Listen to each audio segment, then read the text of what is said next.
Hello, hello. It's not really Christmas, but I'm going to say anyway. Merry Christmas. I hope you had wonderful, relaxing, peaceful moments during the holidays with family. Lots of good food. Maybe too much. Anyway, this is the summary video of self-image. Reading through the notes has been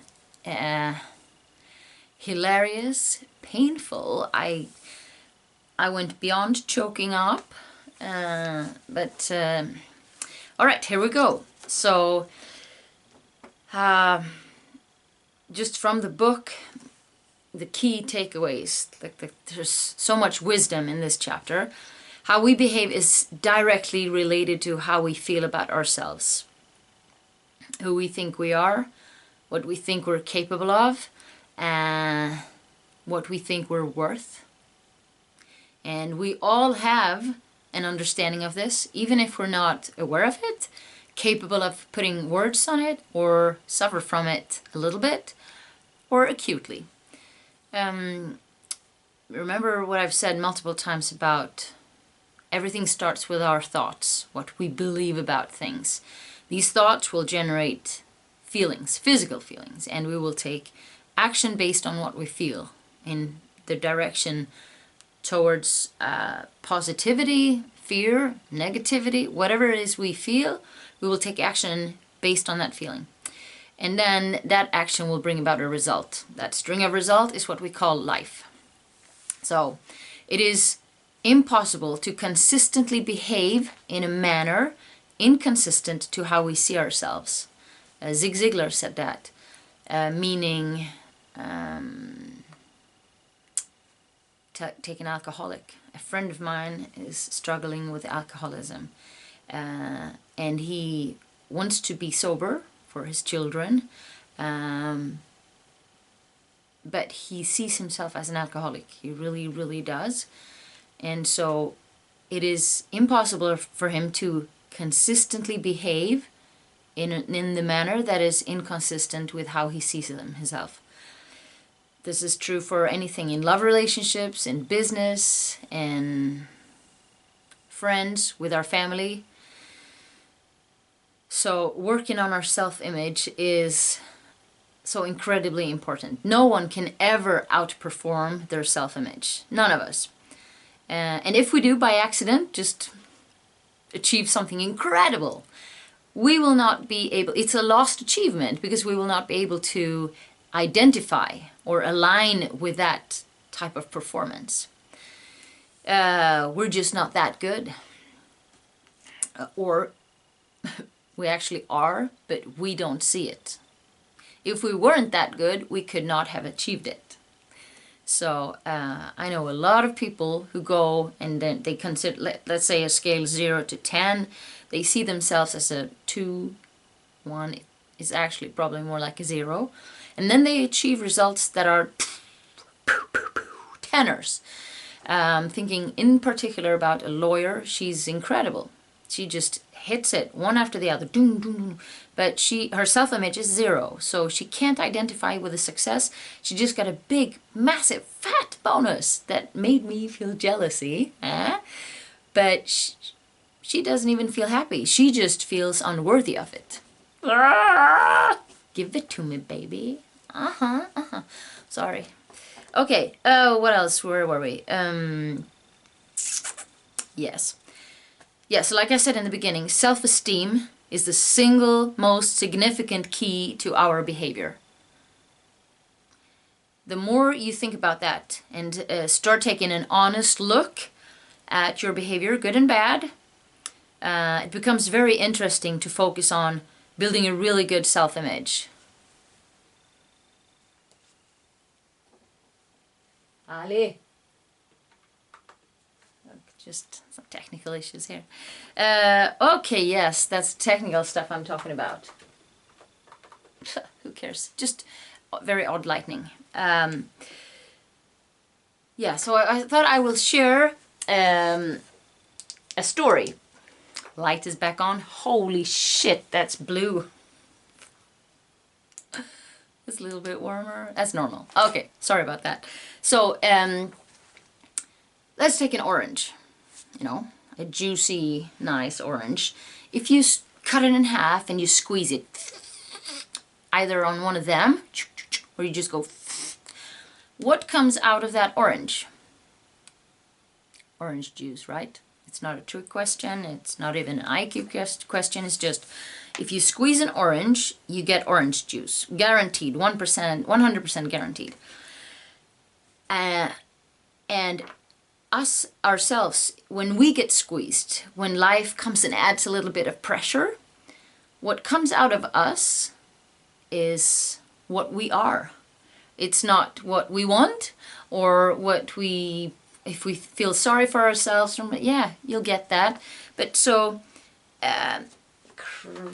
stupid, sorry, my assistant, I'm gonna fire her. Fired! If we're scared, fearful, negative, it's gonna be a rough ride. A really, really rough ride. Whereas if we're confident, courageous, and positive, creative, we'll endure the pressure and still be us when the pressure's off. I really, really like to think of that. If you take, I'm sure you all know someone who is just an incredible complainer.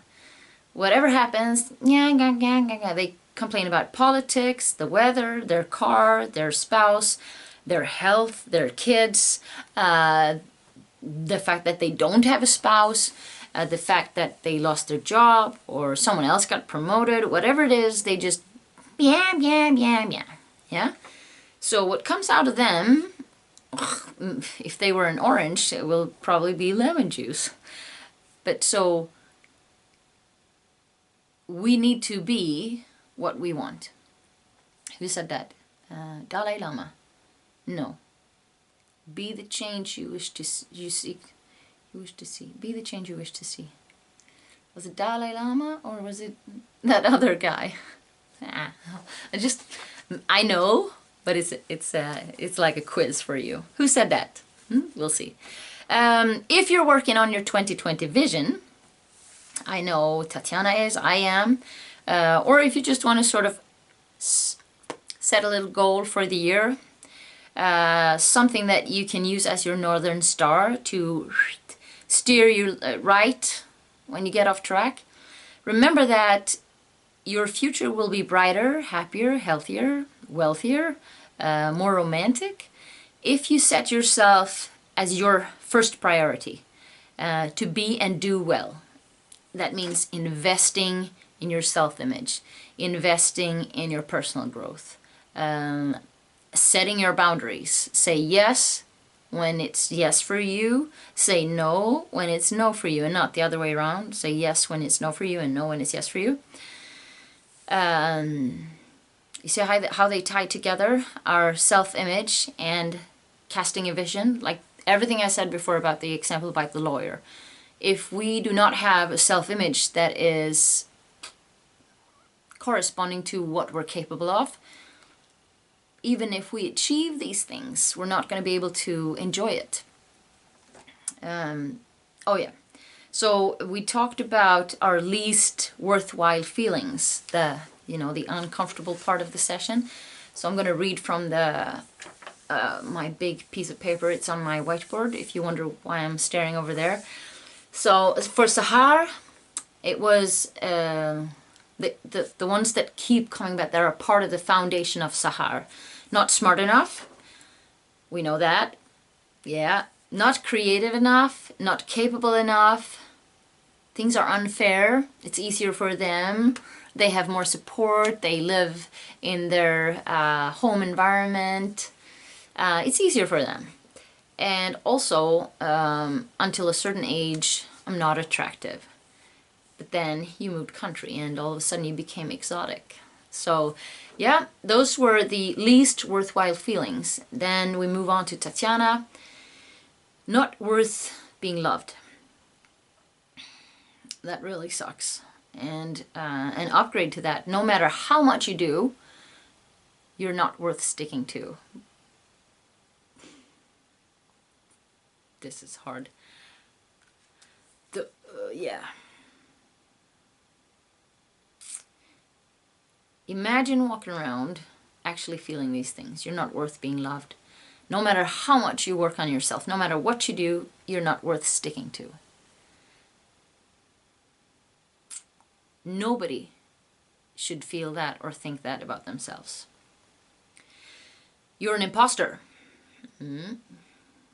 Everyone else is better, more talented, more experienced, and so one strategy for that for Tatjana is to compete with men, which I think just sounds like it makes it more, well, tougher. All right, here we come with Anders, another imposter. The fraud police will come knocking on your door any minute now. I'll never get a position like that. And that's interesting because remember what you said about that female boss you had who said, yeah, I can see you in a CFO position in a small company. And whoops, you're a CFO, but not really a small company. I see all the cool, smart, good-looking people around me. And I walk around in the middle feeling ugly. And that thing you shared with being at the supermarket and making an effort, an intentional effort to say the person's name. Thank you, Lisa. But then sometimes you don't, because what if they can't receive it? What if they just feel like, oh my God, you're such a sucker. You're such a loser. So instead of that, sometimes just don't say it. What was it you said? Yeah, if you want to be popular, you cannot go to a party and stand in the corner with your drink. See, you're gonna have to say that name. Say it. Say my name, say my name. Oh, this is bad. Okay, and then Anders, these two here. About feeling ugly. I cried like an idiot before. You said, my worst moment is at the hairdresser when they hold up the mirror. So the reason that one is really uncomfortable for me to read is I know that moment so well. You know, it's shitty enough to have to look at yourself in the mirror, but then when someone else looks, and they had a mirror, so it's me, the person I see in the mirror, that person, and that person, that everyone is just looking at that ugly shit. So yeah, to walk around feeling I'm ugly is not a nice place to be. It's not, you can't think that anymore. Just can't think that anymore. Yeah. Okay, so for myself it was I'm ugly, I'm not intelligent, and I'm poor. And I shared, I've worked on the first two, that I'm ugly. I've worked on that a lot, to the point that I actually enjoy standing in front of a camera. And I'm looking straight into the camera so that you feel I'm talking to you. And it's awkward because right there I see my face. And when you become a little bit vain, you kind of want to look at yourself and like, you know, how the girls on YouTube do. Yeah. So I'm actually okay with how I look. Sometimes when I see in the mirror, I'm like, oh my God. And it's mainly I look so tired. But I don't walk around, I don't feel ugly anymore. And I used to feel so ugly, you would not believe it. It limited my life to the extreme. So I'm just saying, work on it. Because when it's gone, life is so much nicer. And the second one, I'm not intelligent, that really also put a lid on me. I walked around feeling like everyone else on planet Earth had a master's degree. So I'm clearly not as intelligent and capable. I come from the poor family where everyone is uneducated. So I can't even say it. But I'm okay with that as well. I don't know a lot of people outside of our circle who actually study, research, read, and keep on learning. So I'm okay with that one as well. I will still want a master's degree. I'll get it one day. But the one sucker that remains is I do feel poor. It's fuck. I don't want to say it, I don't want to admit it, but it's the truth. I feel poor, like Yeah, walking around in shitty clothes, cheap clothes, broken shoes, cheap shit handbags. And I feel like people see it, and I feel like it just screams, yeah, she's poor, clearly not capable of anything. So that's I'm gonna deal with that one. All right? Okay. Yeah, incredible. Words for 2020. Anders, anti-fragile. Tatiana, get up again, lady. You know? Yeah. Hit me, baby, one more time. Oh no. Sahar, mastery. Yeah. And for me, I have finally decided on my word, and it's act to exceed. I know that's actually 3 words, but my company name is Act to Exceed, and www.acttoexceed.com. So for me, it's 1 word, act to exceed. And I'm gonna live that. Whether I have a moment of doubt or feel fear, I'm just gonna take action. Because when you take action, fear and action can't coexist. So, and also act to exceed my goals, to exceed my expectations, to exceed my clients' expectations. I'm gonna live it, breathe it, do it, be it. We talked about if there's something we secretly dream about, but just don't consider ourselves capable of. Here we go. Anders, the thing about being independent, it's for others, but that's going to change now. It's time to make that dream become reality. 2021, Anders is an independent. We look forward to that. And also you added that thought about don't talk to her. She'll never like you. Anders, for fuck's sake. You're a really likable person. You have 3 women of very different nationalities. One is very married and would still say that you're a very likable person. There are 2 who are unmarried, and if we wanted to, we could go beyond and say that there's nothing in terms of real facts that go along with what you think. So whoever she is, talk to her. What if she likes you? Huh? Did you ever think of that? Tatiana, writing that book, and we talked about why haven't you done it, and came to the conclusion that it's time to change focus. You don't have to think big picture like, whoa, 15 chapters, 200 pages. Do short stories because you can, and you're good at it.